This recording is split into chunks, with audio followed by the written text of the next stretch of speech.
yanzu abin da isa Niger nake so na fada. Niger din? Kwarai garin ƴan uwana. To ai Niger sun baka gargadi. Garin ƴan uwana. Sun ce ya kamata ka ja baki kai shiru. Da ka taka gani. Watan waɗannan sojojin ba wai sojoji bane. ƴan kidnappers ne a cikin rigar soja. Masu garkuwa da mutane ne a cikin rigar soja, ba su da mutunci. Kuma mutane ne da suka zo gafiya tsire da na bakin ki waɗannan sojojin. Ka sani yanzu da ka yin juyin mulkin nan an kai hari a Niger sau 11. An kai hari saboda ya umarci duk sojojin nan da suke kare talakawa su komo su kare shi. Kaga wannan in mutanen Niger marasa hankalin su farka daga bacci, masu hankali su yi tunani, suna da hankali, suna da ilimi. Yanzu duk sojojin Niger ya kirawo su zo su yi masa gadi. Su gadin sa shi kadai. Dan ta'addan siyasa irin wannan wai ya kirawo sojoji su zo su yi gadin sa. Sannan kuma wannan zanga-zanga banzar da ake a Niger, sojoji ne suka kwabe kaki, suka sa farin kaya, suke samun waɗannan 'yan zaman dakali. Ake dan ba su wannan, ake ba su wannan, suke fitowa mu muna son soja. Su ma sojoji ne, ƙarya suke, yaudara suke yi. Yanzu saboda Allah in ban da lalacewa, yau ma na ji bayanin sa. Ina cewa ni duk ta shiga halin kakanakayi, ta shiga halin talauci, ta shiga halin rashin lafiya, mutane ba su da lafiya, babu wuta, babu abinci da sauransu. Duk kai ka janyo wa talakawan Niger wannan bala'i. Jamhuriyar Niger santa ce da ake hucewa da abinci a zo a kawo mana Najeriya, ka kawo wannan masifar kai kadai saboda biyan bukatar kanka. Yanzu gashi ana ta kashe talakawa a ƙauye. Amma ya zaka ce wai shi ya Boko Haram bayan sun ce tafiyar da ake yi a siyasance take da matsala, shi yasa suka zo don su gyara. Na ce maka dan kidnappers ne da shi da abokansa. 'Yan neman kuɗin fansa ne.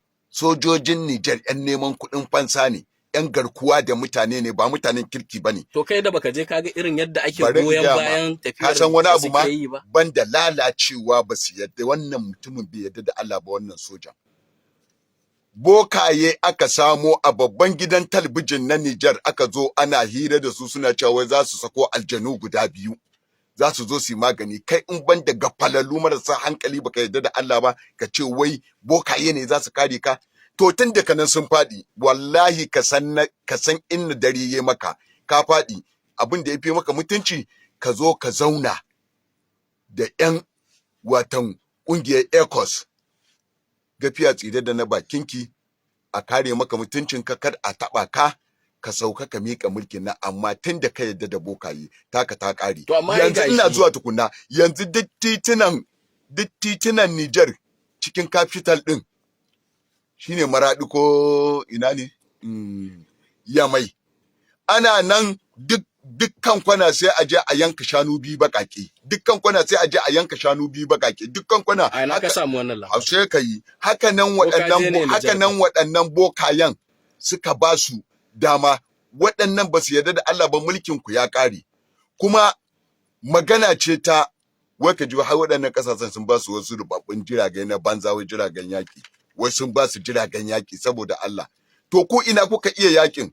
Bari in gaya ma, za ka cuci mutanen Niger, ko kuma mutanen Niger, 'yan uwana, ku tashi ku bijirewa wannan gwamnatin ta soja, gwamnatin kama karya, gwamnatin haramun, gwamnatin 'yan aringizo, gwamnatin da take ba abin da suka iya illa kidnappers. Wai komanda ji nake yaba musu zaka yi yadda suka tarbi waɗanda aka tura daga wannan ƙasa, daga ƙungiyar ECOWAS, ciki da General Abdulsalamu Abubakar mai ritaya. Din na gansu yanzu ma duk ina da magana. Yayi albishir ya yadda zai ajiye mulki, amma sai nan da shekara 3. Yanzu banda shi mahaukaci ne wannan mataimaki, wannan shugaban ƙasar na Niger, banda mahaukaci ne, taɓaɓɓe ne. Wa zai barka ka shekara 3? Ƙasar ta ka ci kai kadai? Ta sace shi kadai da za a bari ya shekara 3? Wallahi ba ci gaba. Ka taba ganin ci gaba a gwamnatin soja? Ai sai dai ka ga ci baya. Wai a cikin yarjejeniyar ba an samu ci gaba ba, tun da sun amsa iya lokacin da za su. Wallahi in gaya ma gaskiya, ba mahaukacin da zai yarda bashi shekara 3. Ai Niger din ba tasa bace. Dan haka ina gaya muku, duk masifar da ta same ku mutanen Niger talakawa, wannan sojan kidahumin soja shi ya janyo muku wannan shugaban kasar da bai da hankali. Shi ya janyo. Mai isa juyin mulki? Wacce hujja ce? Mutane sun fito, miliyoyin mutane sun zaɓi Bazum, ka zo ka yi garkuwa da shi saboda menene kana da bukatar kuɗin fansa. To yanzu ƙasar taka ce, Santara Bank ɗin da menene din naka ne, shi yasa kake yin inda kaga dama, kasa sojoji suka kwaɓa riga, suka zo suna yin zanga-zanga ana cewa mutanen gari ne. Sannan yanzu ya sake janyo musu wata asara, yanzu ina nan ya buɗe wai yara su zo su shiga aikin soja. Watan ina so a yi taushe da yaran mutane saboda gadinsa. Kaga wannan akwai hauka, akwai rashin hankali, kuma matasa ku yi hankali, kada kowa ije aikin sojan nan. A ƙarƙashin soja za a ɗauki soja, yanzu ta kansa yake yi. Yanzu mutanen da suke gadin talakawa saboda 'yan Boko Haram da sauransu, yau duk ya kirawo su suna nan birnin Yamai. Suna nan suna gadinsa, shi kaɗai faransa ɗaya. Amma ga yi rayuka suna ta sulhunta, so 11 aka kai wa talakawa hari tun da ijuyin mulki. Ai asara ce wannan sojojin. Kwamanda. Mutane ne marasa basira, yanzu kuma mutanen Nijar har ɗaure musu gindi ke. Ina ganin ma wani a Facebook yana zagin kwamanda, yana zagin wane ne ɗan jarida saboda gafalalle ne mahukaci. An ɗan bashi kuɗin da ba zai kai kawo ba, ya zo ina wani zancensa na banza na wofi. Menene saƙonka? Saƙona so nake wajibi mutanen Nijar su harkanta. Wannan mutumin zai kai su mahallaka. Sannan gashi ya ce wai zai ɗebi yaransa a je a yi taushe da su saboda kare shi. Akwai wautar da ta wuce wannan? Ku fito ku nemi ƴancin ku ce ba ku yadda ba da gwamnatin soja, ku tsintsine mata, ku yi mata borai, ya fi zama muku alheri. Amma wallahi in ba haka ba, wallahi za ku ɗanɗana kuna ku. ECOWAS ba za ta bar shi shekara 3 ba, ta sace shekarun banda wawan shugaban ƙasa. Ka zo kana wani cewa wai shekara 3 za ka ɗauka saboda ƙasar taka ce kai kadai. Kana nan wallahi abin da ifi maka, ka zo ka nutsu, abin da ka tara ka ɗiba, ka tafi da shi ECOWAS taimaka ta ‘yantar da kai. In ta ‘yantar da kai ka haɗa karanka ka tafi, ko ka zauna a ƙasa ko ka zauna a ƙasa ka tafi kafiya ƙidire da baki, shi ya fi maka sauƙi. Idan ba haka ba, wallahi sai ka bar wannan mulkin a cikin rashin mutunci, domin ECOWAS banda ma an raina mata wayo, ai da tuni ta gama aikinta. Amma ita sassauce mata kyawa mutane, shi yasa wancan shugaban kasar na wancan kasar ya juyi mulki, na wannan kasar ya juyi mulki, na wannan kasar ya juyi mulki, saboda sanyi irin nata. Amma ta zama mai zafi. Kai fa kace baka buƙatar fa a yi fito na fito fa. To idan kuma fito na fiton ta kama dole fa. Ai dole a yi. Yanzu kuma? Dole a yi idan fito in yace ba zai sauka ba, ka san sai an yi fito na fito. ECOWAS ba za ta bar shi ba.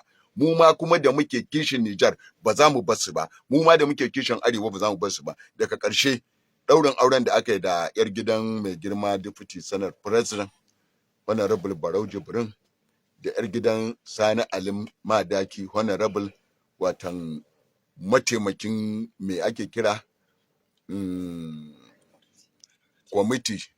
kwamiti watan na mataimakin shugaban marasa rinjaye. Ina fatan alheri a auren nan. Allah Ubangiji isa albarka a cikin wannan aure. Ban je ba saboda uzuri da ikama ina asibiti. Kar a ce fa ko tsorata kai ka kasa shiga gurin. Ai kai ka san cewa bana jin tsoro. Ai lokacin da aka haife ni tsoro ina bacci.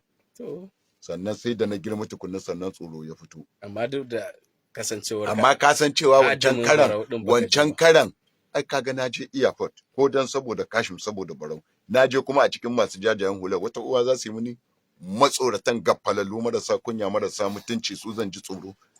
Dan haka bari in gaya ma gaskiya, babu tsoro gare ni. Kuma abin da isa na san cewa asibitin ya fi muhimmanci, saboda menene, abu ne ya kama na wajen wani yaro da bai da lafiya. Na je na kai shi, ɗan ƙanina ne. Ceton rai kenan ka je. Yawwa, to kaga wannan shine mafi muhimmanci. Daga ƙarshe ina musu fatan alheri, Allah ya ba su zaman lafiya, Allah ya sa albarka auren, Allah ya kaɗa fituna auren. Daga ƙarshe muna jan kunnan wata mafarauta 'yan kwankwasiya, gida za mu bi kuma kamo ku. Ƙarya kuke, ku zo ku yi mana ta'addanci a Kano, ku ce Kano ba garin 'yan ta'adda irin naku bane. Wallahi sai mun mutsitsika ku, wallahi sannan mu sa muku ankwa kafa da hannu. Kuma idan mun tashi za mu jefa ku kurkuku, Lagos za mu kai ku Port Harcourt, mu kai ku kuma Abuja. Masauraro, mun ga iskancin marasa kunya ana ce muku kuma farauta ne.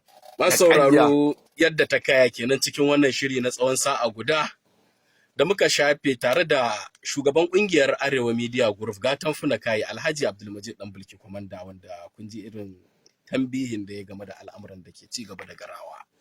madadin Alhaji Abdulmajid Danbilki Kwamanda da muke masa fatan alkhairi da fatan Allah mai dashi gida lafiya da dukkanin waɗanda suka taimaka shirin ya zo muku. Abbas Salisu Soran ɗinki ke mana fatan alkhairi da fatan za a ci gaba da kasancewa cikin ƙoshin lafiya, sai mun sake gamewa da ku a shiri makamancin wannan. Wassalamu alaikum wa rahmatullahi wa barakatuhu.